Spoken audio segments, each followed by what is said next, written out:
Good evening, students. Today I am going to discuss this very topic that's in my previous class I have already discussed this very topic. What are the errors which has been committed by an interviewee? Are you getting it? दिमाग में है या सारा खत्म कर दियो? ठीक है, तो मैंने उसका पॉइंट्स पहले बता रखा था, ठीक है, लेकिन उसका कुछ और भी पॉइंट्स है जो आपको जानना जरूरी है। पॉइंट्स नंबर 5 में पॉइंट्स नंबर 5 में अगर हम चलते हैं तो है डिस्प्लेइंग लो एनर्जी। ठीक है, क्या है? Displaying low energy. सबसे पहले ये this is the main error regarding interview.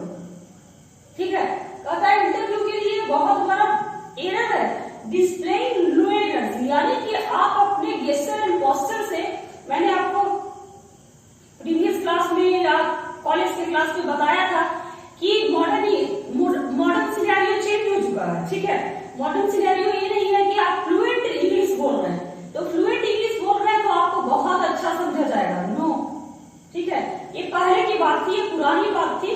Present में ऐसा सिनेरियो नहीं है। मैंने आपको पहले कहा था कि 10% कवर करता है क्या? हमारी पर्सनैलिटी। ठीक है, जो कि गॉड गिफ्टेड होती है। 10% कवर करता है हमारी पर्सनैलिटी, जो कि क्या होती है? गॉड गिफ्टेड होती है। कोई लंबा होता है तो कोई नाटा होता है, कोई मोटा होता है तो कोई पतला होता है। ठीक है, ये हमारी पर्सनैलिटी क्या है?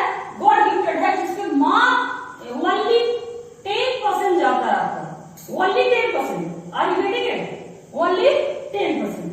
ठीक है, उसके बाद मैं बता दूं 10% इज योर प्रोनाउंसिएशन। ठीक है, 10% इज योर प्रोनाउंसिएशन। तो कितना हो गया? 10% पर्सनैलिटी, 10% प्रोनाउंसिएशन। ठीक है, और 10% आप ले लो किसको? फ्लुएंसी। Fluency, okay. 10 प्लस 10 आप बीटेक के स्टूडेंट हैं, कितना हुआ? Is equal to 30। ठीक है, तो 30 में 70 में आपका 100 में 30 को माइनस करते हैं तो क्या आएगा? 70 आएगा। ओके, तो 70% कौन ले जाता है? ये क्वेश्चन राइज है, आप पूछ सकते हो मेरे से कि मैम आपने कहा कि सिनेरियो चेंज हो गया इंग्लिश स्पीकिंग का, तो क्या सिनेरियो है? तो मैंने पहले ही कहा दिया कि 10% क्या कौन सा लेता है? आपका पर्सनैलिटी लेता है। पर्सनैलिटी में मैंने आपको पहले ही बता दिया कि हमारी जो पर्सनैलिटी होती है वो गॉड गिफ्टेड होती है। ठीक है, वो गॉड गिफ्टेड होती है। तो अगर हम नाटे करते हैं, ये भी गॉड गिफ्ट है। या आप कह सकते हैं कि हमारी पर्सनैलिटी जेनेटिक प्रॉपर्टी है। ठीक है, तो इसको हम चेंज नहीं कर सकते, हम अपनी पर्सनैलिटी को चेंज नहीं कर सकते। अगर हमारा कद छोटा है तो हम कितनी भी हाई हील्स पहन ले, हम बहुत लंबे नहीं हो सकते। ठीक है, और अगर हम बहुत मोटे हैं तो कितना भी ब्रांड का टमी बेल्ट लगा लेंगे तब भी हमारा पेट दिखेगा नहीं दिखेगा। ठीक है, तो पर्सनैलिटी क्या है? ये क्या होती है? गॉड गिफ्टेड होती है। फिर क्वेश्चन राइजेस, यहाँ पे प्रश्न ये उठता है, आप मेरे से पूछ सकते हो कि मैम अगर ये गॉड गिफ्टेड है तो हम अपनी पर्सनैलिटी को कैसे ठीक कर सकते हैं? ओके, तो हम सिर्फ अपनी पर्सनैलिटी को इनहैंस कर सकते हैं, सिर्फ हम अपनी पर्सनैलिटी को मॉडिफाई कर सकते हैं, हम अपनी पर्सनैलिटी को चेंज नहीं कर सकते। ठीक है, तो चेंज करने, इनहैंस करने, मॉडिफाई करने का फंडा ये है कि you should have good dresses. आपके पास एक अच्छी ड्रेसेस होनी चाहिए। मैंने एक बार और आपको बताया था कि हम वैसे ही कपड़े पहने, वैसे ही आउटफिट का यूज करें जो इन्वायरमेंट के अकॉर्डिंग हो और जो क्या हो? सिचुएशन के अकॉर्डिंग हो। ठीक है, अगर हम किसी के पुण्यतिथि में जा रहे हैं और बहुत ज्यादा हैवी गॉर्जियस ड्रेस पहन के चले गए, बहुत ज्यादा मेकअप कर लिया, तो वो क्या पुण्यतिथि में शूट करेगा? नहीं। आप किसी इंसान के शोक दिवस में जा रहे हैं, वहां पे आपको क्या करना है? शोक मनाना है, तो आपको इतना सजने संवरने की क्या जरूरत थी? ठीक है, आप तो किसी पार्टी में जा नहीं रहे हो, आप तो शादी में जा नहीं रहे हो, तो वहां पे जो आपकी आउटफिट है, आउटफिट है, वो बिल्कुल एक्वर्ड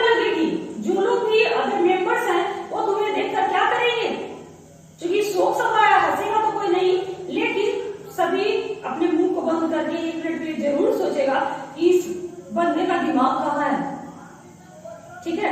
तो मैंने कहा कि जो पर्सनैलिटी है इसको इनहेंस किया जाता है। जैसे जो छोटे कद के लोग हैं उनको कहा जाता है कि स्ट्राइप्स कपड़े पहनने चाहिए। स्ट्राइप्स का मतलब समझते हैं, धारीदार, ठीक है। तो स्ट्राइप्स कपड़े अगर वो पहनेंगे तो थोड़ी सी लंबाई क्या दिखती है, थोड़ी सी लंबाई ज्यादा दिखती है, ठीक है। जो सांवले कॉम्प्लेक्शन के लोग हैं उन्हें ऐसे भी डार्क कलर नहीं पहनना चाहिए, इसलिए नहीं पहनना चाहिए कि डार्क कलर में उनका कलर और भी डाउन दिखता है।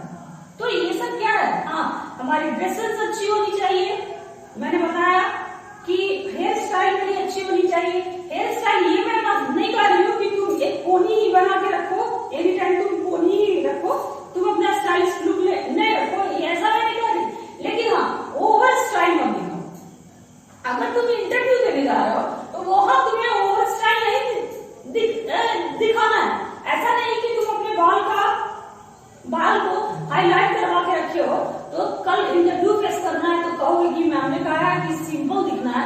तो सिंपल दिखना है इसका मतलब ये नहीं कि तुम क्या कर लो, अब जो तुमने हाईलाइट्स करवाया है उसको क्या कर लो, कलर से मिटा दो, ऐसा मैं नहीं कह रही हूँ, ठीक है। हाईलाइट्स तो है, क्योंकि ये मॉडर्न ट्रेंड चला हुआ हाईलाइटिंग का, तो आपने भी हाईलाइट्स करवाया, ठीक है। इसका मतलब है कि आप क्या हैं, बिल्कुल अपडेटेड हैं, आप बिल्कुल जमाने के साथ चल रहे हैं, ठीक है। उसको आपको कैंसिल करने की कोई जरूरत नहीं है। तो मैंने कहा, लेकिन हाँ, वो आउटफिट, वो ड्रेस सेंस तुम पर जचे, अगला देख के कहे कि नहीं तुम पर ये बहुत अच्छा लग रहा है। ऐसा नहीं कि तुमने कर लिया मॉडर्न करने के चक्कर में और तुम पर वो बहुत ज्यादा एक्वर्ड लग रहा है, तो एक्वर्ड लग रहा है तो वो बेकार। ऐसा नहीं है कि किसी एक को एक्वर्ड लगेगा, सभी को एक्वर्ड लगेगा, ठीक है। क्योंकि कहा जाता है कि हमारी ब्यूटी की तारीफ दूसरे लोग नहीं करते हैं, ठीक है। हम दूसरे की पसंद से ही पहनना चाहिए, यानी किस कपड़े में आप कैसे लगते हैं ये आपके अदर मेंबर से आपको बताते हैं कि नहीं इसमें अच्छा लगता है, इसमें अच्छा लगता है, इसमें अच्छा लगता है। तो मैं बहुत डाइग्रेस कर जाऊंगी टॉपिक से। तो 10% में मैंने आपको कहा कि हमें अपनी पर्सनैलिटी को मॉडिफाई करना चाहिए, और मॉडिफाई करना चाहिए उसमें हम क्या करना चाहिए, we have a good dress sense according our personality, we have a good hair sense according to personality। हमारी हेयर स्टाइल भी अच्छी होनी चाहिए और हमारी ड्रेस सेंस भी अच्छी होनी चाहिए, सिचुएशन को देखते हुए, इन्वायरमेंट को देखते हुए। आप इन्वायरमेंट देख के ही कपड़े पहने, आप सिचुएशन को देखते हुए ही कपड़े पहने, इट इज कॉल्ड पर्सनैलिटी, ठीक है। क्योंकि मैं आपको फिर एक बार बता दूं कि सभी लड़कियों को कैटरीना वाली फिगर नहीं मिलती और सभी लड़कों को सलमान खान वाली बॉडी नहीं मिलती, ठीक है। ये हमारी जो पर्सनैलिटी है वो गॉड गिफ्टेड है। सेकंड अदर वर्ड्स में आप कह सकते हो कि मैम ये गॉड गिफ्टेड भी है और साथ साथ क्या है, जेनेटिक प्रॉपर्टी भी आता है इसमें, ओके। तो 10% ले गया हमारा पर्सनैलिटी। 10% मैंने कहा प्रोनाउंसिएशन। तो मैंने आपको, चूंकि आप पहले सीख के आए हो प्रोनाउंसिएशन, अब आपको यहाँ क्या सीखना है, यहाँ आपको सीखना है इनंसिएशन, ठीक है। तो हम इनंसिएशन सीखेंगे यहाँ, are you getting it? Pronunciation तो तुम पहले सीख कर आए हो, अब हमें क्या सीखना है, इनंसिएशन सीखना है, ठीक है। तो 10% वो लेके चला गया, वो तो मैं तुम्हें सिखा दूंगी, ठीक है। और 10% आपका है फ्लुएंसी। कहने का मतलब है कि फ्लुएंसी भी होनी चाहिए। ऐसा नहीं कि तुम जो बोल रहे हो वो बहुत धीरे बोल रहे हो, बहुत धीरे बोल रहे हो, हमारी स्पीड बहुत कम है। तो अगर तुम ऐसा कर रहे हो तो तुम अगले इंटरव्यू के टाइम को भी हैम्पर कर रहे हो, क्योंकि 10 सेंटेंस बोलने में तुमको एटलीस्ट 20 मिनट्स लग जाएंगे। और अगर तुम उसको फ्लुएंसी के साथ बोलते हो तो तुम 10 सेंटेंस को 5 मिनट्स में भी बोल सकते हो। तो हमारे पास एक अच्छी फ्लुएंसी भी होनी चाहिए, उसमें क्या है 10% है। तो 10% इज इक्वल टू 30, ठीक है। तो 100 से चला गया 30, बच गया क्या 70%। तो आप कहोगे कि 70% कौन सा ऐसा फंडा है मैम जो 70% कवर करता है, ये जानना आपके लिए बेहद जरूरी है, ठीक है। तो मैं आपको बता दूं कि 70% आपका कुछ नहीं है, बल्कि कोई ऐसी बात है जो आपके पास खुद है। सिर्फ आपको क्या बनाना है उसमें, सिर्फ आपको उसमें थोड़ा सा स्टाइल लाना है, थोड़ा सा उसको हाईलाइट करना है। तो 70 बाबू कवर करता है आपका gesture and posture, gesture and posture. Are you getting it? ठीक है, तो 70% कवर कौन करेगा? हमारा gesture and posture. Gesture and posture करने का मतलब होता है शारीरिक हाव भाव, ठीक है, फेशियल एक्सप्रेशंस, शारीरिक हाव भाव, शारीरिक मुद्रा, ये क्या कहलाती है? ये क्या कहलाता है? Gesture and posture. तो मॉडर्न सिनेरियो में मैंने आपको कहा कि 70% कवर करता है आपका गेस्चर एंड पोस्चर। पहले लोग जाते थे, अगर कोई सिंपोजियम हो, अगर कहीं स्पीच देना हो, कहीं भी कुछ बोलना हो, तो लोग जाते थे, धारा प्रवाह बोलना स्टार्ट करते थे। लगता था कि इनके जैसा तो कोई है ही नहीं, इतना अच्छा तो कोई बोल ही नहीं सकता। लेकिन वो जो जमाना था वो कब का खत्म हो गया। मॉडर्न इंग्लिश में क्या करता है कि 30% ही वो कवर कर रहा है, आपका 70% कर रहा है क्या? Gesture and posture. मैं आपको ये बता दूं कि आपने मेरे से इनंसिएशन सीख लिया, ठीक है। अब तुम कहोगे कि मैम ने तो इतना अच्छा इनंसिएशन सिखा दिया और मैं सारा वर्ड्स इनंसिएशन के साथ बोलता हूँ, तब आखिर कहाँ पे प्रॉब्लम है? तुम अगर आपने इनंसिएशन सीखा है तो आपने 10% ही कवर किया है, 70% जो है वो कवर करेगा आपका gesture and posture. Facial expression, gesture and posture means your facial expression, चेहरे की अभिव्यक्ति, शारीरिक मुद्रा, शारीरिक हाव भाव is called gesture and posture, ठीक है। तो मैंने कहा क्या पढ़ाना था, मैं कहां से चली गई? Displaying low energy, okay.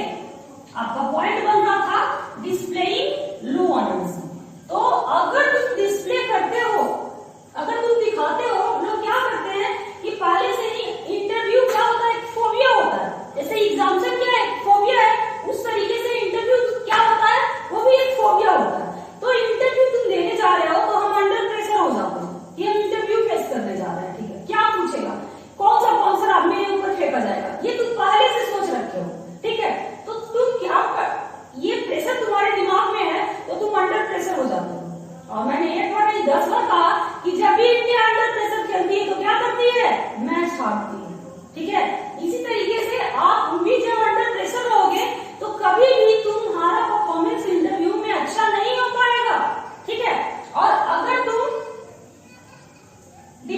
Pressure में चले गए हो, ठीक है, बहुत ज्यादा फ्रस्ट्रेट दिख रहे हो, तो डिस्प्ले लो एनर्जी, आप लो एनर्जी नहीं दिखाएंगे। मैंने आपको प्रीवियस क्लास में डिस्कस किया कि आप जैसे ही कमरे में हील करते हैं, इंटरव्यूअर आपको वॉच करता है, उसमें एक कौन बैठा रहता है? साइकेट्रिस्ट बैठा रहता है।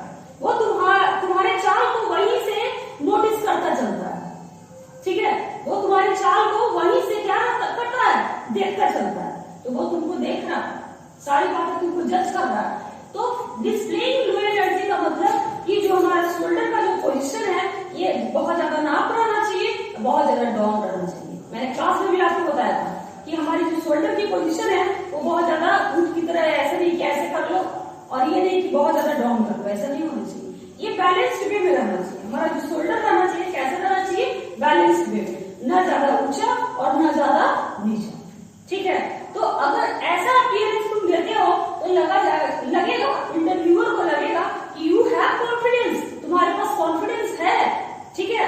लेकिन तुम अगर अपने शोल्डर को बहुत ज्यादा नीचे कर लेते हो, ऐसे लाइक दिस, लाइक मी, ठीक है, तो तुमको समझा जाएगा कि you are displaying low energy. तुम क्या कर रहे हो?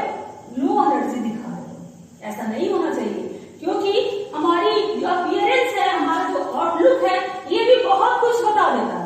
मैंने प्रीवियस क्लास में भी डिस्कस किया था कि face is the index of mind. हमारे दिमाग में क्या चल रहा है वो हमारे फेस से दिखता है। तुम बोलो या ना बोलो, हमारा एक्सप्रेशन बता देता है कि इस बंदे को कोई प्रॉब्लम है, ये बंदा आज खुश है, ठीक है, ये बंदा कुछ एंग्जियस है, ये सारा कुछ बता देता है हमारा face, because face is the index of mind. Face क्या होता है? हमारे माइंड का इंडेक्स होता है, ठीक है। तो आपके दिमाग में क्या चल रहा है, you are displaying low energy, ये आपके फेस से दिख जाएगा, आपके फेशियल एक्सप्रेशन से दिख जाएगा, आपके चाल से दिख जाएगा। जैसे मैंने प्रीवियस क्लास में आपको डिस्कस किया कि जब आप चलना स्टार्ट करते हैं तो कभी पैर को ब्रश करने की कोशिश नहीं करो। ब्रश करने से घसीट के चलने की कोशिश नहीं करो, ठीक है। जब चलते हैं तो हमारे शूज से इसी टाइप की चट चट की आवाज नहीं आनी चाहिए। अगर ऐसा आवाज आता है तो इट गिव्स बैड इंप्रेशन। ये क्या देता है? ये बैड इंप्रेशन देता है। ठीक है, तो जब हम बोलना स्टार्ट करेंगे, जब इंटरव्यू बोर्ड में हम बैठ जाएंगे, मैं तो पहले ही कहा कि हमारी जो शोल्डर की पोजीशन है वो मॉडरेट होनी चाहिए। हम आराम से आते हैं, ठीक है, हमें चेयर मिलता है, उस चेयर पे हम बैठते हैं, ठीक है, बैठने के भी बैलेंस से बैठेंगे। ये नहीं कि इस तरीके से बैठ जाएंगे, पैर को इस तरीके से फोल्ड करके कि जैसे कि तुम ही इंटरव्यू ले रहे हो और जो इंटरव्यूअर बैठा है वो तुम्हारा इंटरव्यूई है। ऐसा नहीं होना चाहिए। हम अपने पैर पे पैर को चढ़ा के नहीं बैठ सकते। हम जब भी बैठेंगे तो स्ट्रेट बैठेंगे, और जो हमारा बैक है वो चेयर से क्या होना चाहिए? अटैच भी नहीं होना चाहिए। बैक और हमारे चेयर के बीच में क्या होना चाहिए?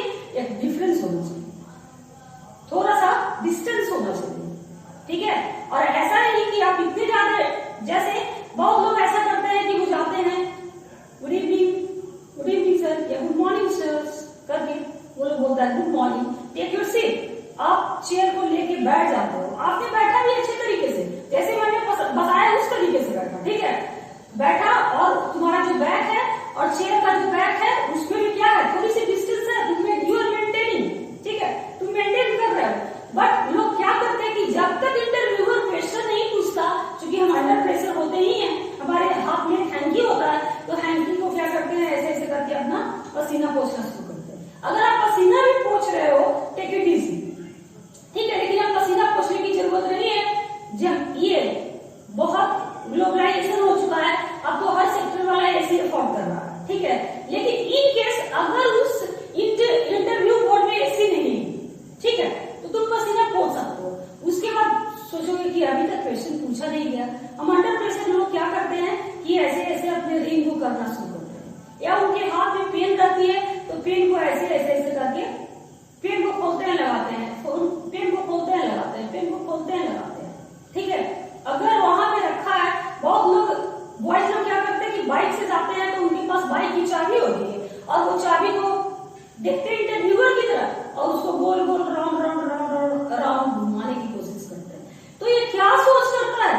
ये आपको लगेगा कि मैम ये क्या सोच करता है, फालतू का इस टॉपिक को खींच क्यों रही हूँ? तो मैं इस टॉपिक को खींच नहीं रही हूँ, मैं आपको बता रही हूँ कि इट सोच, ये आपका गेस्चर एंड पोस्चर है। क्या है? आपका गेस्चर एंड पोस्चर है, gesture and posture. Your gesture and posture shows you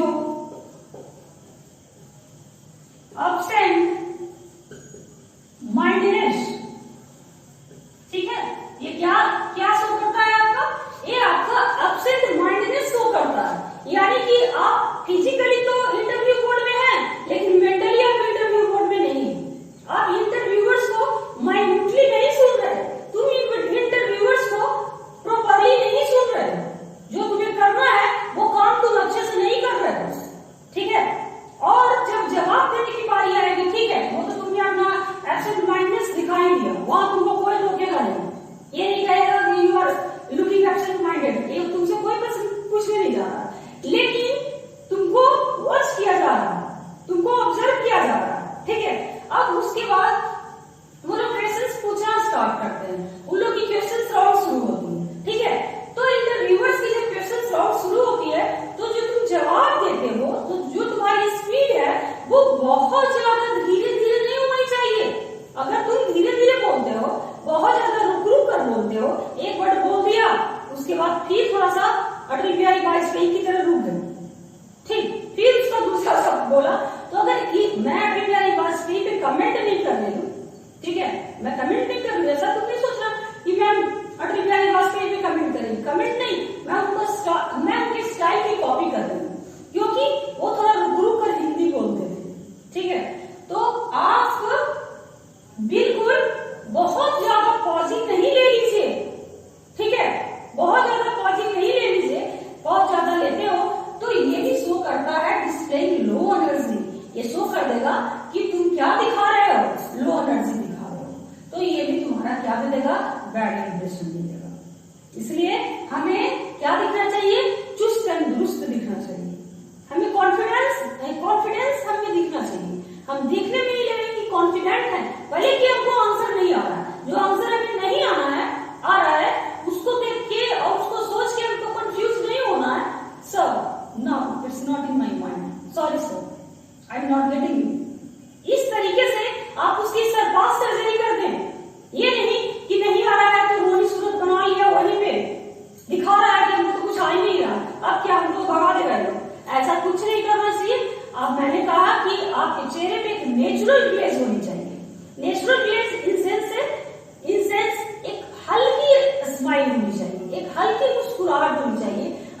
चेहरे पे हल्की सी मुस्कुराहट है तो इंटरव्यूअर को भी लगेगा कि you are not displaying low energy.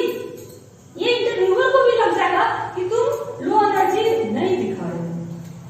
आ रही मेरी बात समझ में? अब आपका नेक्स्ट पॉइंट बनता है, उसको आप देख लो बाबू। आपका नेक्स्ट पॉइंट बनता है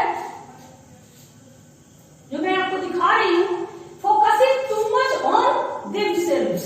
कहता है कि ऐसा भी है कि आप जो आपका दूसरा पॉइंट है, this point is also very necessary for all of you. ठीक है, ये पॉइंट भी आपके लिए जानना क्या है, बहुत जरूरी है। बहुत जरूरी इसलिए है कि आप क्या करो, मैंने लिख दिया कि focusing too much on themselves, आप उन पे फोकस करें। ठीक है, इंटरव्यूअर्स को फोकस करें, न कि अपनी सुनाने में लग जाए।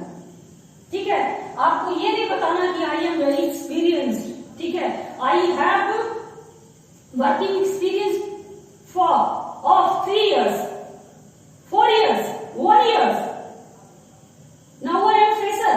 ऐसा आपको बताने की कोई जरूरत नहीं है। आपके रिज्यूम में ऑलरेडी लिख रखा है कि आपकी क्या क्या क्वालिफिकेशन है, आपका कैसा वर्किंग एक्सपीरियंस है, आपका कितने साल का वर्किंग एक्सपीरियंस है, या आपको वर्किंग एक्सपीरियंस है ही नहीं, आप बिल्कुल फ्रेशर है, आपने अपने रिज्यूम में सारा मेंशन करके रखा है, तो फिर तुम उसको क्यों रिपीट कर रहे हो? ठीक है, हम उसको क्या करेंगे, रिपीट नहीं करेंगे। अपने बारे में ज्यादा बोलने की कोशिश नहीं करेंगे कि what's the future of this very job, what's the process of this very job. ठीक है, मतलब कहने का मतलब कि आप उनको सुनने की कोशिश करो, क्योंकि मैंने आपको एक बार नहीं 10 बार बताया कि ये good listener should be a good speaker should be a good listener.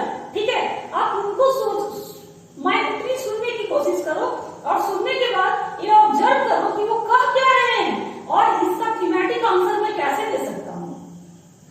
ठीक है, कहने का मतलब कि इंटरव्यू में आपको गागर में सागर भरना है, सागर में गागर नहीं भरना है। अगर तुम पूछना स्टार्ट कर गए, टॉपिक से डेविएट कर गए कि मेरे पास इतने साल का वर्किंग एक्सपीरियंस है, अगर मैं इसको ज्वाइन कर लूंगा इस कंपनी को, तो इस कंपनी का ये हो जाएगा, वो हो जाएगा, ऐसा करने का कोई जरूरत नहीं है। तुम्हें क्या स्किल्स है, तुम्हें कौन सा ट्रेड है जिसके लिए कंपनी तुमको हायर करने वाली है, ये कंपनी को ऑलरेडी पता है। और कंपनी को तुम क्या अपना कॉन्ट्रीब्यूशन दे सकते हो, ये कंपनी को ऑलरेडी पता है। इसलिए there is no need of discussing on this tribal matter. Okay, ठीक है, अगर तुम ऐसा करते हो तो इट्स योर ड्राइवल थॉट, ये आपकी बिल्कुल ड्राइवल थॉट है। Here question arises, what do you mean by drivel? Drivel, any student? Do you know about drivel? Any student? No. Okay, take it easy. Nonsense talk. Nonsense talk is called drivel. ठीक है, तो अगर तुम सोच रहे हो कि मैं ऐसा बताऊंगा, मैं इतना बोलूंगा कि क्या है इस कंपनी में, मेरे को क्या क्या करना पड़ेगा, जब मैं क्वेश्चन की बौछार करूंगा तो इंटरव्यूअर ही मेरे क्वेश्चंस में फंस जाएंगे और इस तरीके से वो मेरे को बहुत कम प्रश्न पूछेंगे, बहुत कम क्वेश्चन पूछेंगे। ये इट्स योर रॉन्ग कंसेप्शन। अगर आपकी ऐसी सोच है तो ये आपकी रॉन्ग कंसेप्शन है। ठीक है, ऐसी आपकी सोच नहीं होनी चाहिए, क्योंकि इंटरव्यूअर ऐसा कुछ नहीं करने जा रहा आपके साथ।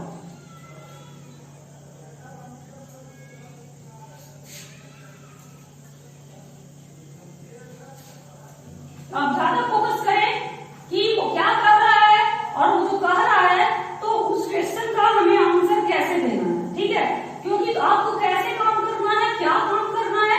जॉब स्टार्ट करने के पहले सभी जगह, सभी कंपनी में 10 days की या 5 days की ट्रेनिंग चलती है। ठीक है, उस ट्रेनिंग में ट्रेनर आपको सारा कुछ बता देगा कि यहाँ वर्किंग प्रोसेस क्या है, कैसे यहाँ पे आपको वर्किंग करना है। ठीक है, वर्किंग एबिलिटी आपको कैसे बढ़ानी है, सारा कुछ आपको ट्रेनर बताएगा। इसलिए इंटरव्यू में आपको ऐसा फालतू बात पूछना मना। आ रही मेरी बात समझ में? अगला पॉइंट बन रहा है सीमिंग अनप्रिपेयर्ड। ठीक है,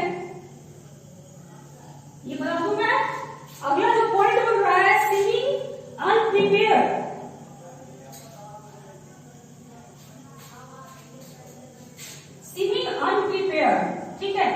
कुछ लोग ऐसे होते हैं कि वो देखने में ही लगते हैं कि हम प्रिपेयर्ड है, उन्होंने इंटरव्यू का कोई तैयारी करके नहीं रखा था पहले से, तो आपको ऐसा भी नहीं दिखाना, ऐसा भी नहीं शो करना कि तुमने कुछ भी इंटरव्यू का तैयारी पहले से प्रिपरेशन करके नहीं रखा, क्योंकि अगर हम ऐसा करते हैं तो ये हमारी मिस्टेक बन जाती है। तुम्हें कोशिश करना है कि नहीं, यू आर फुल्ली प्रिपेयर्ड। तुम कैसे दिख रहे हो? तुम पूरे तरीके से तैयार हो, तुम आए हो और ये क्या कर दोगे, इस इंटरव्यू बोर्ड में आओगे, अच्छा परफॉर्म करोगे और अच्छा परफॉर्म करके निकल जाओगे। You are going to give your best, तुम यहाँ अपना बेस्ट देने आए हो। ये सोच के ये माइंडसेट पहले ही हमें कर लेना है। ऐसा नहीं कि वहां पे जाइए और पूरी तैयारी करना आप शुरू कर दीजिए कि ये करेंगे तो वो करेंगे तो वो करेंगे, ठीक है। वो आपसे कुछ नहीं पूछने वाला, वो आपसे फंडामेंटल क्वेश्चन ही पूछता है। मैं आपको बता दूं, लोग क्या होते हैं इंटरव्यू के पहले बहुत अंडर प्रेशर हो जाते हैं, क्या पूछेगा, रात भर वो बुक्स को उलटना पलटना स्टार्ट करते हैं। But it's your wrong conception, ये आपकी गलत भूल है।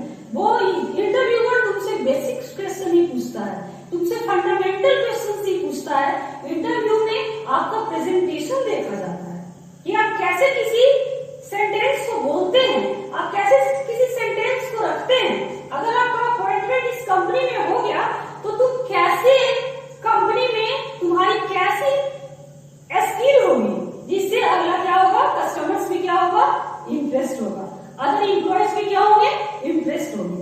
तो तुमने डिग्री ले रखा है, तुमको ऑलरेडी बीटेक की डिग्री मिल गई, इसका मतलब है कि तुम्हारे में वो एबिलिटी है कि तुम आ गए क्या बीटेक की डिग्री लेकर, तुमने वहां का एग्जामिनेशन पास किया है तब तो आए हो, ठीक है। तो ये मत दिमाग में लगाओ कि कल मेरा इंटरव्यू है तो मैं पेज पर पेज पढ़ता जाऊं, पेज पर पेज पढ़ता जाऊं, ऐसा नहीं, ठीक है। वो आपसे फंडामेंटल क्वेश्चन ही पूछने का कोशिश करता है, ठीक है। आपके बैकग्राउंड के बारे में पूछ सकता है, आपके स्किल्स के बारे में पूछ सकता है, वो आपसे पूछ सकता है कि इस कंपनी के काम में आपको कोई इंटरेस्ट है, ठीक है। वो ये पूछेगा, ये नहीं कि सिर्फ वो तुम्हारे बुक नॉलेज के बारे में ही पूछेगा, नहीं, वो तुमसे इधर उधर की बातें पूछेगा। At minimum read about the company and prepare a few projects, ठीक है। आप क्या करो कि अपने आप को पूरे तरीके से प्रिपेयर कर लो। आप इंटरव्यू में जाने से पहले अपने आप को प्रिपेयर कर लो, जान लो कि इस कंपनी का क्या क्या स्कोप है, ठीक है, इस कंपनी का क्या क्या ब्रांच है, ये कंपनी किस किस कंट्रीज में है या किस किस स्टेट्स में है, ये भी पता करना आपको जरूरी है। अगर तुम इसके बारे में जानते हो तो तुम्हारी थोड़ी सी नॉलेज क्या होगी, ब्रॉड होगी। और अगर वो इंटरव्यूअर तुमसे किसी टाइप का क्वेश्चन पूछता है तो तुम उसका आंसर आराम से दे पाओगे। तो अपने आप को पहले से क्या करो, प्रिपेयर करो। ऐसा नहीं कि इंटरव्यू देने गए तो वो पूछा तुम्हारे जिस कंपनी का तुम इंटरव्यू देने आए हो उस कंपनी के रिलेटेड ही कुछ क्वेश्चन, बेसिक क्वेश्चन पूछ रहा है कंपनी के रिलेटेड, नॉट कोर्स के रिलेटेड, और तुम कहोगे sir I don't know, sir now it's not in my mind, ऐसा नहीं करना। वो समझ जाएगा कि तुम रूल भटक के आ गए कंपनी में इंटरव्यू देने, ठीक है। तुम कहीं और गए थे, वहां तुम्हारा नहीं हुआ था, दोस्तों से पता चला कि यहाँ इंटरव्यू हो रहा है, तो तुम यहाँ टपक पड़े हो, क्योंकि तुम्हारी बातों से तो दिख रहा है सीमिंग अनप्रिपेयर्ड, तुम तो दिख रहे हो अनप्रिपेयर्ड हो, तुमको तो कुछ पता ही नहीं, तुम्हें तो यहाँ तक कि उस कंपनी की एबीसी भी पता नहीं, तो तुम क्या वहां काम करोगे, तुम अपना यहाँ क्या स्किल्स दिखाओगे, तुम अपना कैसा ड्रेस दिखाओगे, तुम तो इस कंपनी के बारे में अनअवेयर हो, ठीक है, या इस ऑर्गेनाइजेशन के बारे में क्या हो, बिल्कुल अनअवेयर हो। तो ऐसे सिचुएशन में मैं आपको कहना चाहूंगी कि सीमिंग अनप्रिपेयर्ड भी आपको लगता है कि ये माइनर मिस्टेक है, ठीक है, आपको लगेगा क्या होगा, वहां जाएंगे वो पूछेगा, नहीं जितना होगा बताएंगे, जितना होगा नहीं बताएंगे, ये आप माइंड सेट करके हम चाहते हैं, ठीक है। लेकिन ये बिल्कुल आपकी रॉन्ग कंसेप्शन है, हमें ऐसा सोचकर नहीं जाना, हमें प्रिपेयर दिखना है। हमें आंसर नहीं भी आ रहा है तो लग रहा है कि हम क्या हैं, प्रिपेयर्ड हैं, it is a good fit. अगर अपने आप को तुम तैयार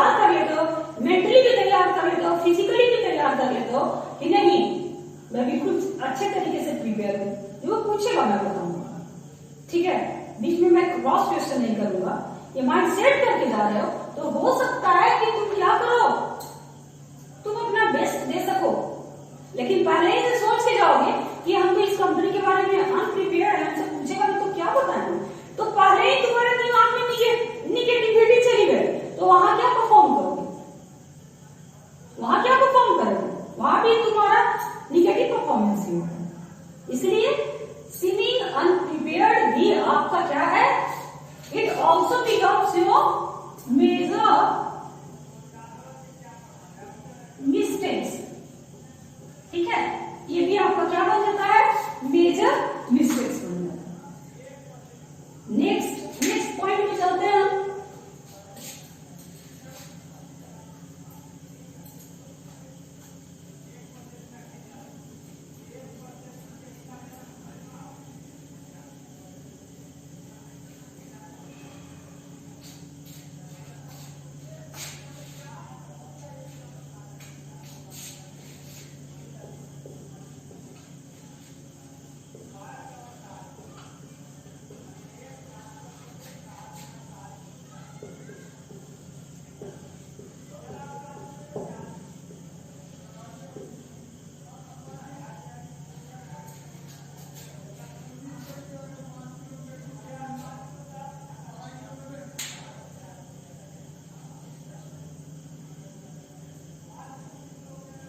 अब मैं आपका जो नेक्स्ट पॉइंट बनता है वो है क्या, नॉट हैविंग एनी क्वेश्चंस, ठीक है।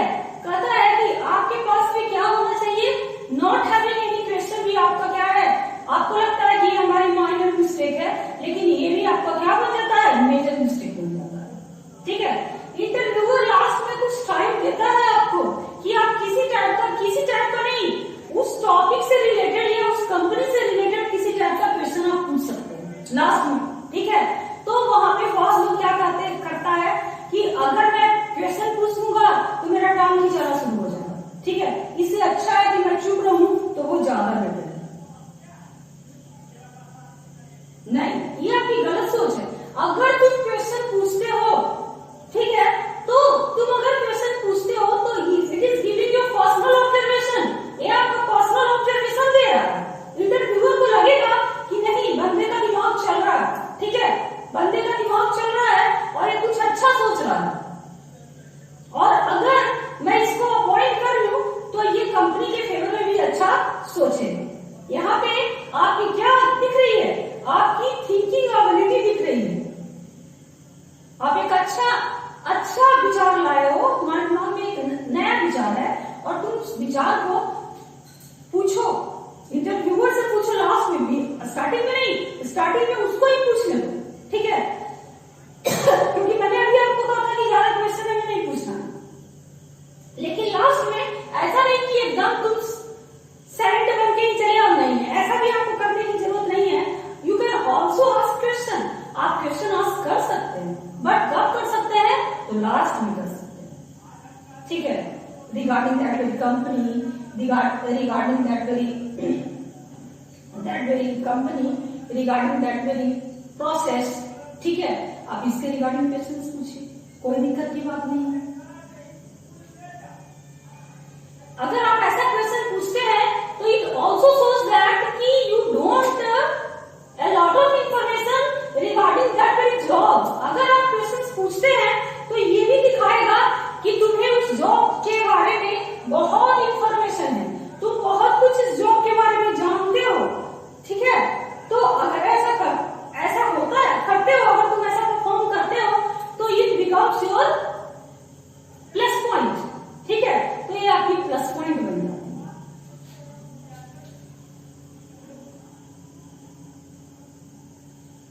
हाँ, कंपनी के कल्चर के बारे में भी आप पूछ सकते हैं, ठीक है। कंपनी के कल्चर के बारे में भी पूछ सकते हैं आप। कंपनीज कल्चर, ओके, क्या है यहाँ का कल्चर है, ठीक है। कंपनीज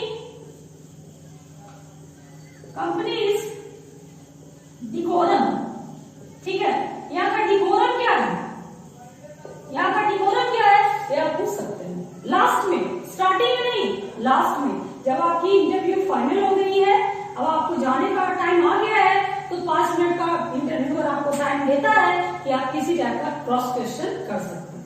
तो यहाँ पे आप क्रॉस क्वेश्चन लास्ट में, इन द लास्ट, कब करना है? In the last. कैसा क्वेश्चन करना है? Cross question. ठीक है, हमें क्या करना है? Cross question. नेक्स्ट पॉइंट आपका बन रहा है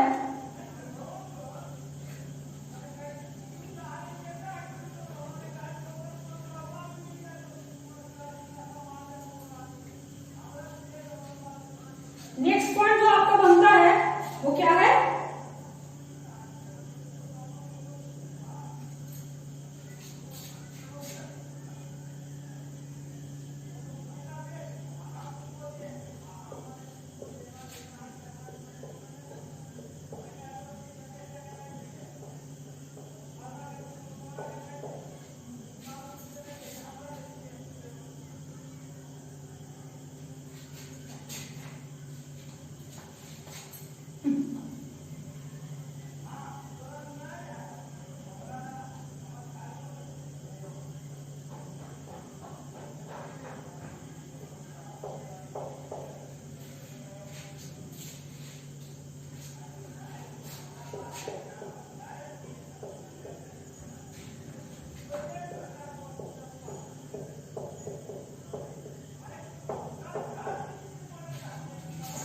This is your next point, asking widely personal questions. ठीक है, अगला जो आपका पॉइंट बनता है वो क्या है? asking widely personal questions. ठीक है, आप क्या करो, मैंने कहा आपको कि आप लास्ट में टाइम आपको मिलता है तो आप क्या करो? क्वेश्चन पूछो। लेकिन क्वेश्चन पूछने के दरमियान आपको क्या करना है? पर्सनल क्वेश्चन का फुट मत डालिए उसमें। लेकिन बहुत लोग ऐसा करते हैं कि वो देख रही है कि इंटरव्यू बोर्ड के जितने भी मेंबर्स हैं उनसे वो फ्रेंडली हो चुके हैं। ठीक है, तो फ्रेंडली जब हो गए हैं तो वो क्या करते हैं कि पर्सनल क्वेश्चंस भी डालना स्टार्ट कर देते हैं। ये आपकी सोच पर डिपेंड करता है। ठीक है, इस टाइप का जो क्वेश्चन है, ठीक है, वो क्या है? It's just a drivel. ये सिर्फ नॉनसेंस के अलावा कुछ नहीं है। वहां पे जो इंटरव्यूअर बैठे हैं वो अपने आप को अनकंफर्टेबल फील करेंगे। वो समझ जाएंगे कि तुम टॉपिक से तो हट गए, तुम आए थे इंटरव्यू देने के लिए और तुम भी खुद इंटरव्यूअर बन चुके हो। ठीक है, पर्सनल फुट मत डालिए। You can ask question. मैंने पहले ही कहा कि तुम क्वेश्चन पूछ सकते हो कंपनी के रिगार्डिंग, लेकिन बहुत लोग ऐसा भी करते हैं कि वो अपना ही गुणगान करना शुरू कर देते हैं कि सर मैं पहले इसमें था, सर मैं इसमें था, तो मैं विप्रो में था, तो मैंने 5 साल काम किया, तो मैंने 10 साल काम किया, तो फिर मेरा ऐसे हो गया, तो मेरा मैनेजर से बहस हो गया, तो मैंने छोड़ दिया। इस टाइप का, या मैं बहुत गरीब फैमिली से हूँ, मुझे जॉब की बहुत ज्यादा नीड है, ये सब क्या है? ये सब सिर्फ ड्राइवर है। ये सब बातें सिर्फ नॉनसेंस टॉक है। ठीक है, आपको लगेगा कि ये इंटरव्यूअर का सिंपैथी मेरे को मिल जाएगा। नहीं, आपको इंटरव्यूअर का सिंपैथी नहीं मिलने वाला। ये सब नॉनसेंस टॉक है। ठीक है, तो क्वेश्चन कीजिए लेकिन पर्सनल क्वेश्चन नहीं कीजिए। ठीक है, पर्सनल क्वेश्चन मत कीजिए। Don't express regarding your family, don't express regarding your friends. ठीक है, don't express regarding your previous job. ये सब कहने की आपकी कोई जरूरत नहीं। अगर आप करते हो तो it also become your major mistakes. अगर आप करते हैं तो ये आपकी मेजर मिस्टेक्स बन जाती है। आपको लगेगा कि ये हमारी माइनर मिस्टेक है, लेकिन पर्सनल क्वेश्चन, ठीक है, क्वेश्चन तो मैंने आपको कहा है कि आपको पूछना ही पूछना है। ठीक है, अगर तुम अच्छा क्वेश्चन पूछते हो तो ये तुम्हारी क्रिएटिविटी दिखलाती है। लेकिन अगर तुम पर्सनल क्वेश्चन पूछते हो तो ये क्या बन जाता है? Complete drivel. ड्राइवल का मीनिंग मैंने आपको बताया, nonsense talk only, nonsense talk only. तो आपको ऐसा काम भूल के भी नहीं करना चाहिए। अब आपका जो नेक्स्ट पॉइंट बनता है वो मैं आपको डिस्कस कर दूं।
अगर आप क्या करते हो, ठीक है, इंटरव्यू देकर आते हो, तो अगले 24 घंटे के अंदर आपको ये जरूर मेल के द्वारा पोस्ट करना चाहिए कि कंपनी का क्या रिस्पॉन्स है। ठीक है, अगर 24 घंटे के अंदर यह कंपनी आपके बारे में क्या सोच रही है, ठीक है, ये आपको ईमेल पे ही क्या करना है, मैसेज सेंड करना है। अगर तुम ऐसा मैसेज सेंड नहीं करते हो तो कंपनी को लगेगा कि you have not interest in that very company, you have not interest in that very job. ना आपको उस कंपनी में इंटरेस्ट है, ना आपको उस जॉब में इंटरेस्ट है। ठीक है, तो फॉरगेटिंग टू फॉलो अप, बहुत मोस्ट कैंडिडेट्स क्या करते हैं कि वो फॉरगेट कर जाते हैं। ठीक है, मोस्ट कैंडिडेट्स क्या करते हैं, वो फॉरगेट कर जाते हैं, वो भूल जाते हैं कि चल मैंने दे के तो आ गया ना इंटरव्यू, अब मेरे को वहां से क्या लेना देना। ऐसा नहीं, ये आपकी सोच गलत है। ठीक है, तो रूल ये कहता है कि 24 आवर्स में आप क्या करो, वहां से ईमेल करो, अपने लकी से भी ईमेल करो या पॉसिबल है तो कहीं से भी तुम ईमेल करो और उसमें पूछो कि क्या हुआ 24 घंटे के अंदर। If we don't do it, hiring managers may think we have not interest in that very job and we have not interest in that very company। ठीक है, अगर हम ऐसा नहीं करते, 24 घंटे के अंदर हमारी कोई कम्युनिकेशन नहीं होती, ठीक है, तो हायरिंग मैनेजर समझता है कि ये इस बंदे को मेरे इंटरव्यू में या मेरे कंपनी में या मेरे जॉब में किसी तरीके का भी इंटरेस्ट नहीं है। और जो बंदे क्या करते हैं, ईमेल के द्वारा 24 आवर्स के अंदर भेज देते हैं ईमेल्स के द्वारा कि मेरा क्या हुआ, मेरा सिलेक्शन हुआ या नहीं हुआ, या कुछ बातें अगर वो जानना चाहते हैं और उनको आंसर भी मिल जाता है तो ये उनके लिए बोनस होता है। तो बहुत सारे कैंडिडेट्स की गलती है कि फॉरगेटिंग टू फॉलो अप। वो इंटरव्यू तक आते हैं, आराम से चैन की नींद सोना पसंद करते हैं, उन्हें किसी तरह का टेंशन नहीं होता। तो ये आपको लग रहा है कि ये मेरा मेजर मिस्टेक है, बट ये आपका माइनर मिस्टेक है, but it becomes your major mistake. ठीक है, और इस तरह इस क्लास में मैंने इंटरव्यू के द्वारा क्या क्या एरर्स किया जाता है, मैंने पूरे को पॉइंट बाई पॉइंट क्या कर दिया, डिस्कस कर दिया। ठीक है, अब in my next class I will discuss what errors have been committed by an interviewer in an interview। ठीक है, ये टॉपिक मैंने खत्म किया और ये तुम्हारा प्रीवियस क्वेश्चन आ चुका है एग्जाम में, ये आ चुका है। ठीक है, इसलिए मैंने इसको पहले नहीं बताया, इसको बता दिया। ये आपका बीबी नहीं बन रहा, हो सकता है आपसे ये पूछ ले। ठीक है, लेकिन मैं आपको जरूर बता दूंगी, ऐसा भी हो सकता है क्वेश्चन रिपीट कर दे, क्योंकि एक क्यू का कोई ठिकाना नहीं कहां से क्वेश्चन पूछता है, पूरे सिलेबस को वो कवर करता है। तो अगर आपसे वो पूछता है कि क्वेश्चन को अगर रिपीट करता है तो आपके लिए इंपॉर्टेंट बन रहा है कौन कौन से ऐसा मिस्टेक है जो एक इंटरव्यूअर के द्वारा किया जाता है। अभी तक तो आप कर रहे थे गलती, जिसपे आपका क्या हो रहा था, मार्क्स कट रहा था, लेकिन बहुत ऐसे भी पॉइंट्स हैं जो इंटरव्यूअर के द्वारा भी गलत पूछा जाता है। ठीक है, तो आई डिस्कस इट